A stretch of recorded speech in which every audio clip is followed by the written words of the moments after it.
தேனி மாவட்டம் சின்னமனூர் பகுதியில் உணவு பாதுகாப்பு துறை அதிகாரிகள் சுரேஷ் கண்ணன் மற்றும் சுகாதார ஆய்வாளர் வேல்முருகன் ஆகியோர் தலைமையில் திடீர் நடத்திய சோதனையில் அரசு மருத்துவமனை அருகில் உள்ள கடைகளில் புகையிலை பொருட்கள், தடை செய்யப்பட்ட பிளாஸ்டிக் பொருட்கள் மற்றும் காலாவதியான உணவுப் பொருட்களை கொட்டியடித்தனர். மேலும் சின்னமனூர் நகராட்சி சார்பாக அபராதம் விதிக்கப்பட்ட நிலையில் இதனால் அப்பகுதியில் பரபரப்பு ஏற்பட்டது. சேலம் கோட்டை மைதானத்தில் வணிக கட்டிடங்கள் வாடகை மீதான 18% GSTயை திரும்ப பெற வேண்டும், 6% கூடுதல் சொத்து வரியை திரும்ப பெற வேண்டும், சேலம் மாநகராட்சி விதித்துள்ள குப்பை வரி உயர்வை திரும்ப பெற வேண்டும் உள்ளிட்ட கோரிக்கையை வலியுறுத்தி தமிழ்நாடு வணிகர் சங்கங்களின் பேரமைப்பு சார்பில் கண்டன ஆர்ப்பாட்டம் நடைபெற்றது. இந்த ஆர்ப்பாட்டத்தில் மத்திய மாநில அரசுகளை கண்டித்து கண்டன கோஷங்கள் எழுப்பினர். மாவட்ட தலைவர் பெரியசாமி தலைமையில் நடைபெற்ற இந்த ஆர்ப்பாட்டத்தில் 500க்கும் மேற்பட்டோர் கலந்து கொண்டனர். ராணிப்பேட்டை மாவட்டம் சோளிங்கரில் யோகலட்சுமி நரசிம்ம சுவாமி மலைக்கோயில் உள்ளது. இங்கு சென்னை ஆவடி பகுதியைச் சேர்ந்த யோகா மாஸ்டர் நாகராஜன் என்பவர் 1305 படிகள் கொண்ட யோகா லட்சுமி நரசிம்மர் மலைக்கோயிலுக்கு சுவாமி தரிசனம் செய்வதற்காக படிகள் வழியாக நடந்து சென்ற பொழுது திடீரென மாரடைப்பு ஏற்பட்டு உயிரிழந்த சம்பவம் அதிர்ச்சியை ஏற்படுத்தியுள்ளது. ராணிப்பேட்டை மாவட்டம் சோளிங்கரில் அமைந்துள்ள யோகா நரசிம்மர் திருக்கோயிலில் கார்த்திகை பெருவிழா நடைபெற்று வரும் நிலையில் இங்கு தமிழகம், ஆந்திரா, தெலுங்கானா, கர்நாடகா உள்ளிட்ட பல்வேறு பகுதிகளில் இருந்து ஏராளமான பக்தர்கள் வந்து சுவாமி தரிசனம் செய்து வருகின்றனர். இந்நிலையில் ரோப்கார் பக்தர்களுக்கு மதிய உணவு வழங்க கட்டிடத்தில் கேண்டீன் வசதி ஏற்படுத்த வேண்டும், பக்தர்கள் அமர்வதற்காக இருக்கைகள் கூடுதலாக அமைக்க வேண்டும் போன்ற அடிப்படை வசதிகளை ஏற்படுத்தி தர வேண்டும் என பக்தர்கள் மற்றும் சமூக ஆர்வலர்கள் கோரிக்கை விடுத்துள்ளனர். சேலத்தில் அதிமுக செயல் வீரர்கள், வீராங்கனைகள் ஆலோசனை கூட்டம் நடைபெற்றது. இக்கூட்டத்தில் கலந்து கொண்டு பேசிய முன்னாள் அமைச்சர் RB உதயகுமார், நாளைய தினமே சட்டமன்ற தேர்தல் நடைபெற்றாலும் மக்கள் ஆதரவுடன் எடப்பாடி பழனிசாமி முதலமைச்சர் ஆவார் என்றும், மின்சார கட்டணம் உயர்வு, வீட்டுவரி உயர்வு உள்ளிட்ட அனைத்து பிரச்சனைகளுக்கும் தீர்வு வேண்டும் என்றால் வருகின்ற 2026ஆம் ஆண்டு சட்டமன்ற தேர்தலில் வெற்றி பெற்று எடப்பாடி பழனிசாமி கோட்டைக்கு செல்ல வேண்டும் என்றும், திமுக தலைவர் ஸ்டாலின் வீட்டுக்கு செல்ல வேண்டும் என விமர்சித்து பேசினார். காஞ்சிபுரம் மாவட்டம் ஸ்ரீபெரும்புத்தூர் அருகே செல்வம் என்பவருக்கு சொந்தமான குடிசை வீட்டில் ஏற்பட்ட தீ விபத்தில் வீட்டில் இருந்த உபயோகப் பொருட்கள், முக்கிய ஆவணங்கள் போன்றவை தீயில் எரிந்து சேதமடைந்தன. நல்வாய்ப்பாக வீட்டில் யாரும் இல்லாததால் உயிர் சேதம் தவிர்க்கப்பட்ட நிலையில் பல்வேறு கோணங்களில் காவல்துறை அதிகாரிகள் விசாரணை நடத்தி வருகின்றனர். வங்கக்கடலில் உருவாகியுள்ள காற்றழுத்த தாழ்வு மண்டலம் காரணமாக பல்வேறு மாவட்டங்களில் கனமழை பெய்து வருகிறது. அதன் தொடர்ச்சியாக காஞ்சிபுரம் மாவட்டம் ஸ்ரீபெரும்புத்தூர் சுற்றுவட்டார பகுதிகளில் நள்ளிரவு முதல் இடைவிடாமல் பெய்த கனமழையால் பொதுமக்களின் இயல்பு வாழ்க்கை பாதிக்கப்பட்டுள்ளது. திருவாரூர் அருகே உள்ள சேந்தமங்கலத்தில் இயங்கி வரும் ISR மார்ஷியல் அகாடமி என்ற தனியார் தற்காப்பு கலை பயிற்சியகத்தில் வெற்றிமாறன், தனுஷ், கவிப்பிரியன் ஆகிய சிறுவர்கள் பாரம்பரிய கலையான சிலம்ப கலையை ஆர்வமுடன் கற்று இந்தியா முழுவதும் பல்வேறு சிலம்ப போட்டிகளில் பங்கு பெற்று பல பரிசுகளை வென்று சாதனை படைத்து வருகின்றனர். இது குறித்து செய்தியாளர்களிடம் அச்சிறுவர்கள் கூறுகையில், இந்தியா முழுவதும் பல்வேறு போட்டிகளில் கலந்து கொண்டு பரிசுகளை வென்றுள்ளதாகவும், சமீபத்தில் சென்னையில் நடைபெற்ற உலக சாதனை நிகழ்ச்சியில் கலந்து கொண்டு திரும்பிய பிறகு ஆசிரியர்கள், பொதுமக்கள் என பலரும் தங்களை பாராட்டி வருவதாகவும் தெரிவித்தார். முன்னாடியிலேருந்து சிலம்பம் கற்றுக்கணும்னு ஆசையாக இருந்தேன். நாங்கள் ரீசெண்டாக இப்போ ஸ்டார் புக் ஆஃப் வேர்ல்ட் ரெக்கார்டில் மரக்கட்டமில் சிலம்பம் 5 ரவுண்டு 12 ரவுண்டு சுற்றிக்கிட்டே ஓடணும், அதுக்கப்புறம் 5 கிலோமீட்டர் சுற்றிக்கிட்டே ஓடணும்.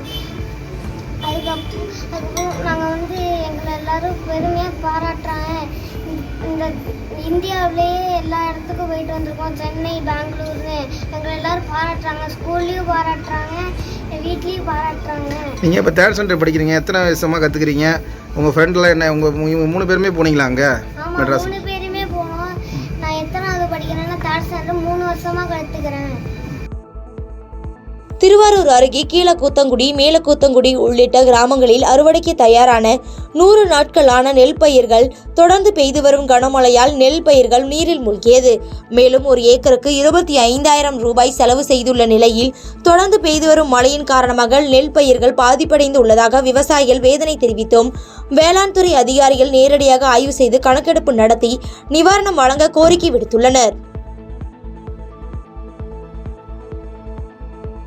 திருவாரூர் அருகே தொடர் கனமழையின் காரணமாக 750 ஏக்கர் அறுவடைக்கு தயாரான நெல் பயிர்கள் மழைநீரில் சாய்ந்துள்ளதாக விவசாயிகள் வேதனை தெரிவிக்கின்றனர்.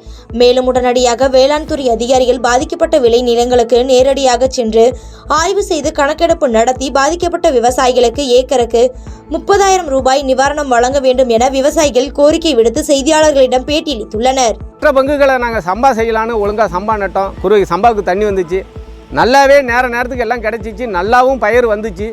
இந்த வருஷம் சம்பாவில் எந்த விதமான பிரச்சனையும் இல்லாமல் நாங்கள் அறுவடை செஞ்சிடலாங்கிற ஒரு நம்பிக்கையில் இருந்தோம். அந்த நம்பிக்கை 2 நாளாக அது இழந்து போயிட்டோம். சுத்தமாக எல்லாம் கருது வந்த நேரத்தில் அன்னமே பிடிக்கல. டோட்டலாக எல்லாமே அந்த 51 நெல்லை போட்டு எல்லாமே டோட்டலாக சாஞ்சு போச்சு. அதை எதுவுமே செய்ய முடியாத ஒரு காலகட்டத்துக்கு வந்துட்டோம். அதை நிமித்தும் கட்ட முடியாது, அறுவடையும் பண்ண முடியாது. அது மேலே உளுந்து பயிர் கூட இப்போ அடிக்க முடியாத சூழ்நிலைக்கு இன்றைக்கி விவசாயி தள்ளப்பட்டிருக்காங்க. இதை உடனே ஆய்வு பண்ணி வர்ற காலகட்டத்தில் சாயாமல் ஒரு விவசாயிக்கு நீண்ட நாள் பயிர் கொடுக்கும்போது ஒரு 155 நாள் 160 நாள் அதை காவந்து பண்ணும்போது அது சாயுதா சாயிலியான்னு அதை ஆய்வு பண்ணி கொடுக்கணும். இந்த விரை பூரா கவர்மெண்ட்டில் இது பண்ண விரை தான். 155 நாள் 51 விரையை போட்டு இப்போ எல்லாம் பயிர் கண்ணாப்பண்ணான்னு வளர்ந்து குட்டுச்சராக போயிட்டு விவசாயிக்கு ஒரு புடி நெல் கூட அறுக்க முடியாத அளவுக்கு இன்றைக்கி திருவாரூர் மாவட்டம் தள்ளப்பட்டிருக்கு. இந்த 51 போட்டது பூரா எல்லாம் அரிக்கடையாக சாஞ்சிருக்கு. இதை உடனே ஆய்வு பண்ணுங்கிறதான் இன்றைக்கி திருவாரூர் மாவட்டத்தில் உள்ள விவசாயியோட கோரிக்கை இன்றைக்கி பிரதான கோரிக்கையாக இருக்குது. இந்த வயலை பார்த்தீங்க, இது எதுவுமே செய்ய முடியாது. அந்த எந்த விதமான ஒரு புடி நெல் கூட அறுக்க முடியாத நாளைக்கு விவசாயி தள்ளப்பட்டிருக்காங்க. திருவண்ணாமலை மாவட்டம் செங்கம் சாத்தனூர் அணைக்கு நீர்வரத்து அதிகரிப்பால் செங்கம் அடுத்த சாத்தனூர் அணைக்கு நீர்வரத்து அதிகரித்து வரும் நிலையில் அணையிலிருந்து தென்பெண்ணை ஆற்றில் வினாடிக்கு 13,000 கன அடி நீர் வெளியேற்றப்பட்டு வருவதாகவும், மேலும் நீர்வரத்து அதிகரிக்கும் பட்சத்தில் அணையில் இருந்து அதிக அளவில் உபரி நீர் வெளியேற்றப்படும் என பொதுப்பணித்துறை சார்பில் தெரிவிக்கப்பட்டுள்ளது. மேலும் தென்பெண்ணை ஆற்றின் கரையோரம் உள்ள பொதுமக்கள் ஆற்றில் இறங்கவோ குளிக்கக்கூடாது என பொதுப்பணித்துறை அதிகாரிகள் வெள்ள அபாய எச்சரிக்கை விடுத்துள்ளனர். சிவகங்கை மாவட்டம் காரைக்குடி, கோவிலூர், பள்ளத்தூர், கானாடு காத்தான் உள்ளிட்ட மாவட்டத்தின் பல்வேறு பகுதிகளில் விடிய லேசான முதல் சாரல் மழை பெய்து வந்தது. இந்த நிலையில் வானிலை ஆய்வு மையம் சிவகங்கை மாவட்டத்திற்கு கனமழை பெய்யும் என எச்சரிக்கை விடுத்த நிலையிலும் தொடர்ந்து மழை பெய்து வரும் நிலையிலும் இதுவரை மாவட்ட நிர்வாகம் விடுமுறை அறிவிக்காததால் அரையாண்டு தேர்வுகள் நடைபெற்று வருவதால் வேறு வழியின்றி மாணவ மாணவிகளை பள்ளிக்கு அனுப்பிவிடுகின்றனர். இது பெற்றோர்கள் மத்தியில் அதிருப்தியை ஏற்படுத்தியுள்ளது. தென்மேற்கு வங்கக்கடல் பகுதிகளில் நிலவி வரும் ஆழ்ந்த காற்றழுத்த தாழ்வு மண்டலம் காரணமாக வரும் 13ஆம் தேதி வரை புதுச்சேரியில் கனமழை பெய்யும் என வானிலை ஆய்வு மையம் தகவல் தெரிவித்திருந்தது. இந்த நிலையில் காலை முதல் விட்டுவிட்டு மிதமான மழை பெய்து வருகிறது. அவ்வப்போது பலத்த மழையும் பெய்து வருவதன் காரணமாக சாலைகளில் மழைநீர் பெருக்கெடுத்து ஓடுகிறது. மேலும் கனமழை எச்சரிக்கை காரணமாக புதுச்சேரி மற்றும் காரைக்காலில் உள்ள அனைத்து பள்ளி கல்லூரிகளுக்கும் விடுமுறை அறிவிக்கப்பட்டுள்ளது. கன்னியாகுமரி மாவட்டம் அழிக்கால் பகுதியைச் சேர்ந்த மீனவரின் பரலோக மாதா என்ற விசைப்படகில் 9 மீனவர்கள் குளச்சல் மீன்பிடி துறைமுகத்திலிருந்து ஆழ்கடலில் மீன்பிடிக்க சென்றுள்ளனர். அப்போது சரக்கு கப்பல் விசைப்படகு மீது மோதி விபத்துக்குள்ளான நிலையில் விசைப்படகு உடைந்து சேதமடைந்ததோடு கடலில் மூழ்க தொடங்கியுள்ளது. இதனால் படகிலிருந்த 9 மீனவர்களும் தத்தளித்து வந்த நிலையில் தகவல் அறிந்த குளச்சல் மீனவர்கள் 9 மீனவர்களையும் பத்திரமாக மீட்டனர். தமிழகம் முழுவதும் பல்வேறு இடங்களில் பலத்த மழை பெய்து வருகிறது. குறிப்பாக விழுப்புரம் மாவட்டம் முழுவதும் மழை பெய்து வரும் நிலையில் திண்டிவனம் உமர் புலவர் நகர், ரோஷனை பகுதி, கரியன் தெரு, வாகப் நகர் உள்ளிட்ட பல்வேறு பகுதிகளில் கனமழையால் வீடுகளிலும் தெருக்களிலும் மழைநீர் புகுந்து அவதியடைந்து வருகின்றனர். இது சம்பந்தமாக தண்ணீரை வெளியேற்ற எந்த ஒரு அதிகாரிகளும் இந்த பகுதிக்கு வரவில்லை என பாதிக்கப்பட்ட மக்கள் குற்றச்சாட்டு வைத்துள்ளனர். சேலம் மாவட்டம் ஓமலூர் அருகே செம்மாண்டப்பட்டியில் வசிக்கும் நாகராஜன், ராதா தம்பதியின் மகன் கணேஷ்குமார் என்பவர் குழந்தை பருவத்திலேயே உடல்நலம் பாதிக்கப்பட்டு 5 அறுவை சிகிச்சை செய்யப்பட்டுள்ளது. இவர் தேசிய அளவிலான கராத்தே போட்டியில் கலந்து கொண்டு தனது திறனை முழுமையாக வெளிப்படுத்தி முதலிடம் பிடித்து வெற்றி பெற்றுள்ளார். இதனை பாராட்டி உடல்நலம் பாதிப்பை மறந்து மன உறுதியுடன் விளையாடி வெற்றி பெற்ற சிறுவனுக்கு பலரும் தேவையான உதவிகளை செய்து வருகின்றனர். சேலம் மாவட்டம் ஓமலூர் பேருந்து நிலையம் அருகில் செயல்பட்டு வரும் டாஸ்மாக் கடைகளில் மது வாங்கும் பலரும் பேருந்து நிலையத்தில் கட்டி திறக்காமல் உள்ள புதிய காய்கறி கடைகளில் அமர்ந்து குடிக்கின்றனர். இதனால் அந்த பகுதியே திறந்தவெளி குடிப்பகமாக மாறியுள்ளதாக பொதுமக்கள் வேதனை தெரிவித்துள்ளனர். சேலம் மாவட்டம் முழுவதும் இன்று அதிகாலை முதல் கனமழை பெய்து வரும் நிலையில் பள்ளிகளுக்கு விடுமுறை தாமதமாக அறிவிக்கப்பட்டதால் பள்ளிக்கு வந்த மாணவர்கள் மீண்டும் மழையில் நனைந்தபடி தங்களது வீடுகளுக்கு திரும்பினர். மழையில் நனைந்தபடி மாணவ மாணவிகள் மீண்டும் வீடு திரும்பியதால் காய்ச்சல், சளி போன்ற உடல்நல பாதிப்புகள் ஏற்பட வாய்ப்புள்ளதாக பெற்றோர்கள் கவலையடைந்துள்ளனர்.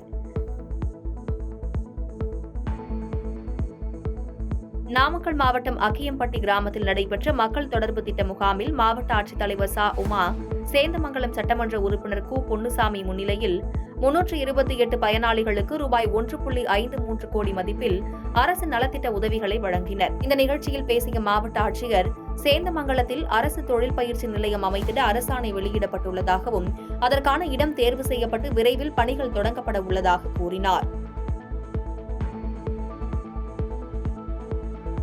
நாமக்கல் மாவட்டம் ராசிபுரம் பழைய பேருந்து நிலையம் கவரை தெரு கடைவீதி சந்திப்பில் மக்கள் நடமாட்டம் மிகுந்த பகுதியில் 6 அடி நீள சாரை பாம்பு கடைக்குள் புகுந்தது. இதனை கண்ட பொதுமக்கள் அலறியடித்து ஓட்டம் பிடித்தனர். இதுகுறித்து அறிந்த ராசிபுரம் தீயணைப்புத் துறையினர் செல்போன் கடையில் பதுங்கியிருந்த 6 அடி நீள சாரை பாம்பை உயிருடன் பிடித்தனர். பின்னர் சாரை பாம்பை காப்புக்காடு பகுதியில் பத்திரமாக விட்டனர். நாமக்கல் மாவட்டம் ராசிபுரம் அடுத்துள்ள நாமகிரிப்பேட்டை ஒன்றியம் வெள்ளக்கல்பட்டி அம்பேத்கர் காலனியில் மனித உரிமை தினத்தை முன்னிட்டு ஆதிசங்கர் சமூக நல அறக்கட்டளையின் சார்பாக தமிழ்நாடு மக்கள் உரிமை மீட்பு மையம் மூலம் அப்பகுதியில் வசிக்கும் 100 மகளிர்களுக்கு நலத்திட்ட உதவிகள் வழங்கப்பட்டது. நாமக்கல் மாவட்டம் பள்ளிப்பாளையத்தில் கடை திறப்பு விழா சலுகையாக மலிவு விலையில் சிக்கன் பிரியாணி வழங்கப்பட்டதால் பிரியாணி பிரியர்கள் போட்டி போட்டுக் கொண்டு பிரியாணியை வாங்க குவிந்தனர்.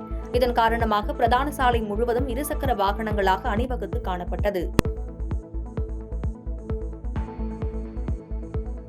நாமக்கல் மாவட்டம் பள்ளிப்பாளையத்தில் சட்டவிரோதமாக இயங்கும் சாயப்பட்டறைகளை மூட வேண்டும் என பொதுமக்கள் மற்றும் பல்வேறு இயக்கங்கள் சார்ந்த 100க்கும் மேற்பட்டவர்கள் பங்கேற்று ஆர்ப்பாட்டத்தில் ஈடுபட்டனர்.